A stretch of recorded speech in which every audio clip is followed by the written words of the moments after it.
La Secretaría de Medio Ambiente y Recursos Naturales de Hidalgo impulsa el programa Esferas de Vida para reforzar la recuperación de bosques, sumándose a la Jornada Nacional de Reforestación. Pero algo que hemos aprendido durante estos años es que si queremos recuperar miles de hectáreas necesitamos ir más allá de la reforestación tradicional. Se dispersarán más de 20 millones de semillas nativas mediante esta estrategia, incluyendo la tecnología Agrolovely desarrollada por estudiantes del CONALEP de Mineral de la Reforma, que permitirá lanzar más de 3.500.000 esferas en zonas de difícil acceso.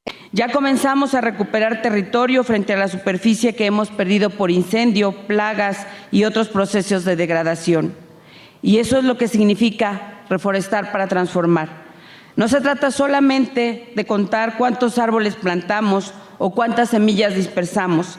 Se trata de recuperar suelo, conservar agua, proteger biodiversidad y devolverle capacidad de regeneración a nuestros ecosistemas. El objetivo es restaurar 11.501 hectáreas en 14 municipios, además de distribuir 2.600.000 plantas este año. En total, se prevé recuperar más de 31.000 hectáreas afectadas por incendios, plagas y sequías, combinando este método con la reforestación tradicional. Para el noticiero Alianza Informativa, Paloma Pérez, de Hora 25.